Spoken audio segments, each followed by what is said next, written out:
हमारे जो टॉपिक चल रहे थे वो किसी व्यक्ति विशेष से चल रहे थे। हमने कल बंदा बैरागी के बारे में पढ़ा था। आज जो हमारा टॉपिक होगा वो होगा रणजीत सिंह। टॉपिक क्या है? रणजीत सिंह, जो 1780 से लेके 1839 तक का पीरियड टाइम है। इससे पहले मैं कहना चाहूँगा आपको कि आप कोई भी टॉपिक लर्न करते हैं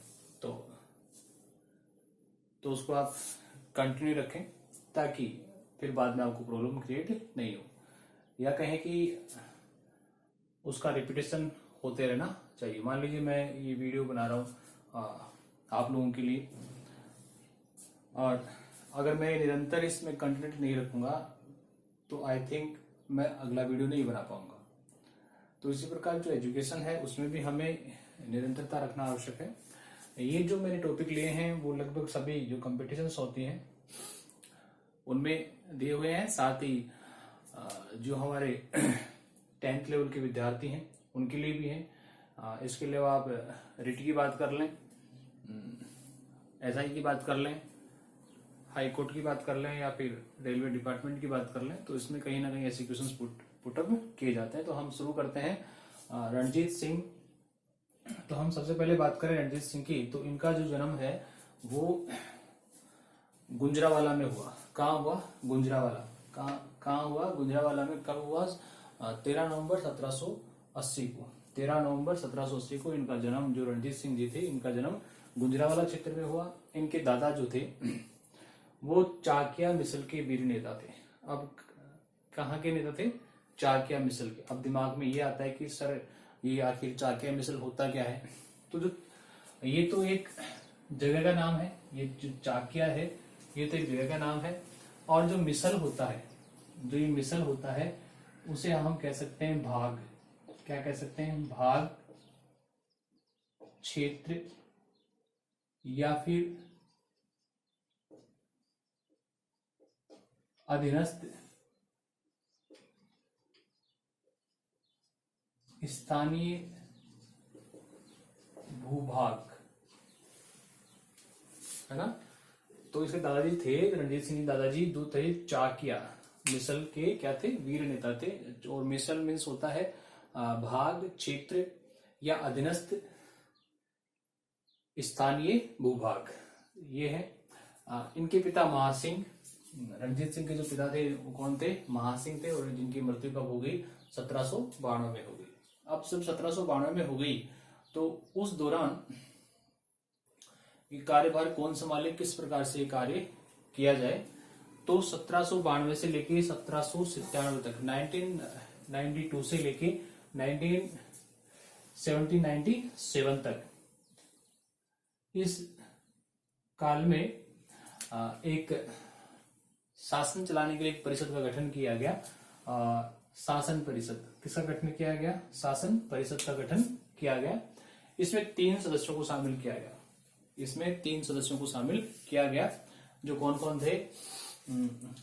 एक तो इनकी माताजी थी, दूसरी इनकी सास थी, और तीसरे जो क्षेत्र था पंजाब क्षेत्र, उसके जो दीवान थे लखपत राय, वो इसमें शामिल थे। क्वेश्चन ये बन सकता है कि रणजीत सिंह के समय शासन परिषद का जो गठन हुआ था उसमें कुल कितने सदस्य नामित किए गए थे? तो हम बता सकते हैं 3 सदस्य। 3 सदस्यों में ये पूछा सकता है, जब शासन परिषद का गठन किया गया तो उसमें जो दीवान था वो कौन थे? तो हम बता सकते हैं कौन थे वो दीवान? लखपत राय। कौन थे? लखपत राय, ठीक है ना। इसके बाद में ये 18वीं सदी चल रही है, 18वीं शताब्दी चल रही है, तो इसमें क्या हो गया? जो सिख मिसलें थी, सिख समुदाय या सिख क्षेत्र जो थे वो क्या हो गए? धीरे धीरे बिखरने लग गए। अब जब सिख मिसल विघटित अवस्था में आ गए या बिखरने वाली अवस्था में आ गए, तो फिर क्या हुआ? जो रणजीत सिंह जी थे उन्होंने पहली बार इस विघटित क्षेत्र को संगठित करने की कोशिश की, और उन्होंने पंजाब, मध्य पंजाब में अपना राज्य स्थापित किया। कहाँ किया? मध्य पंजाब में अपना राज्य स्थापित किया। मतलब पूरे पंजाब में नहीं, उसके जो मध्य वाला जो क्षेत्र है वहां उन्होंने अपना राज्य स्थापित कर लिया। अब जब मध्य पंजाब में राज्य स्थापित किया तो इन्होंने अपने साम्राज्य, अपने राज्यों को विस्तारित रूप देने के लिए कई युद्ध लड़े और उन युद्धों में उन्होंने सफलता भी प्राप्त की। हम राज्य विस्तार की बात करें तो सबसे पहले उन्होंने 1799 ईस्वी में 1799 में किसको अपने अधीन कर लिया? लाहौर को अधीन कर लिया। किसको अधीन कर लिया? लाहौर को अधीन कर लिया। फिर उसके बाद में उन्होंने 1803 में अकालगढ़ पर भी कब्जा कर लिया।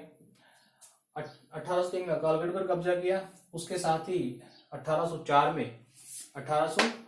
में गुजरात के साहिब सिंह पर हमला कर जीत हासिल की। गुजरात के साहिब सिंह जो क्षेत्र था उस पर भी हमला किया और वहां भी उन्होंने जीत हासिल कर ली। फिर धीरे धीरे जब राज्य विस्तार होने लगा तो 1805 में अमृतसर की भंगी मिसाइल, कौन सी? भंगी मिसाइल। ऊपर हमने पढ़ा चाकिया मिसल और यहाँ हम पढ़ रहे हैं भंगी मिसल, ये भी क्षेत्र का नाम है।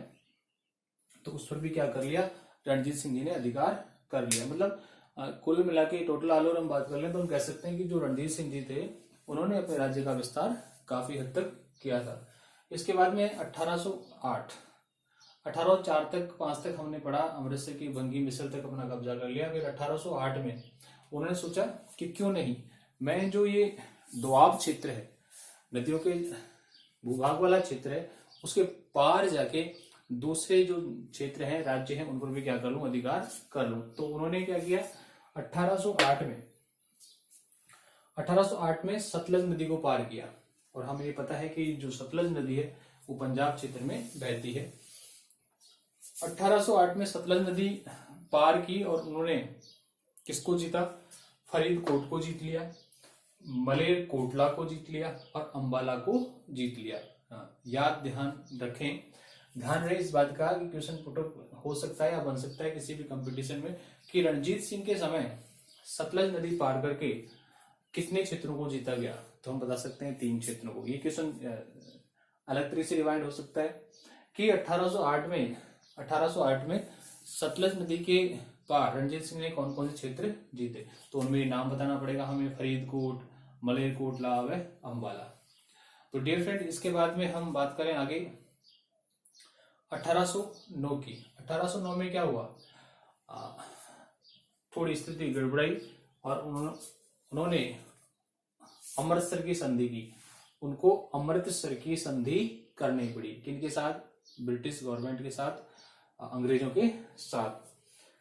जब ये संधि की गई तो इस संधि के अकॉर्डिंग अंग्रेजों को 3 क्षेत्र वापस देने पड़े, अंग्रेजों को लुटाने पड़े, अंग्रेजों का अधिकार हो गया। कौन से 3 क्षेत्र? यही फरीदकोट, मलेरकोटला व अंबाला। कहने का मतलब अमृतसर की संधि में यह तो हुआ कि सतलज नदी के उस पार जो क्षेत्र हैं जो आपने जीते हैं वो क्षेत्र क्या करना पड़ेगा? हमें देना पड़ेगा। तो रणजीत सिंह ने क्या कर लिया? जीते हुए क्षेत्र किनको दे दिए? अंग्रेजों को दे दिए। इसके बाद में हम बात कर लें, रणजीत सिंह ने हार नहीं मानी। फिर 1809 में संधि कर ली। फिर 1818 में उन्होंने फिर एक बार कोशिश की और किस पर कर लिया? मुल्तान पर कब्जा कर लिया। 1818 में कहाँ कब्जा कर लिया? मुल्तान पर कब्जा कर लिया, मुल्तान को अपने अधीन कर लिया। इसके बाद में 1834 में फिर से कोशिश की गई और 1834 में उन्होंने पेशावर पर भी क्या कर लिया? कब्जा कर लिया। लेकिन अंततः शरीर ने जवाब दे दिया और 1839 में रणजीत सिंह की क्या हो गई? मृत्यु हो गई। तो डियर फ्रेंड, ये था रणजीत सिंह का बायोडाटा, रणजीत सिंह की हिस्ट्री की उन्होंने किस किस प्रकार से कहां और किस किस क्षेत्र पर अपना नियंत्रण स्थापित किया। मैं आपसे रिक्वेस्ट करना चाहूंगा कि वीडियो को आप लाइक जरूर करें, अधिक से अधिक लाइक करें, ताकि आपके साथ मुझे प्रॉफिट हो और जो प्रॉफिटेबल होगा मैं आपके साथ उसको शेयर करूंगा। पूरा जो भी होगा वो आपके यहाँ इसमें लगा दूंगा। हम इसको दोबारा से रिपीट कर लें तो हम कह सकते हैं कि रणजीत सिंह जी जो थे उनका जो जन्म है वो 13 नवंबर 1780 गुजरावाला में हुआ। उनके दादाजी थे वो चाकिया मिसल के वीर सिपाही रहे हैं या वीर नेता रहे हैं। पिताजी थे जो महासिंह थे, जिनकी मृत्यु कब हो गई? 1792 में हो गई। और 1792 से लेकर 1797 तक शासन परिषद का गठन किया गया। उस शासन परिषद में 3 सदस्य शामिल किए गए। रणजीत सिंह की माता सास और दीवान कौन? लखपत राय। इसी पीरियड या इसी अवधि के दौरान जो सिख मिसलें थी वो क्या होने लगी? विघटित होने लगी, टूटने लगी। फिर रणजीत सिंह जी ने क्या किया? मध्य पंजाब में राज्य स्थापित किया। फिर 1799 में लाहौर पर कब्जा किया, 1803 में अकालगढ़ पर कब्जा किया, 1804 में गुजरात के साहिब सिंह पर हमला कर जीत लिया। फिर 1805 में अमृतसर के भंगी पर हमला किया। 1808 में सतलज नदी के पार फरीदकोट, मलेरकोटा और अंबाला को जीत लिया। 1809 में अमृतसर की संधि हुई जिसके अंतर्गत जीते हुए प्रदेश अंग्रेजों को लौटाने पड़े। 1818 में मुल्तान पर कब्जा और 1834 में पेशावर पर कब्जा और अंत में स्थिति बिगड़ने के बाद, शारीरिक स्थिति कमजोर होने के बाद 1839 में रणजीत सिंह की मृत्यु हो गई। तो डियर फ्रेंड, ये था हमारा वीडियो। जय हिंद, जय भारत।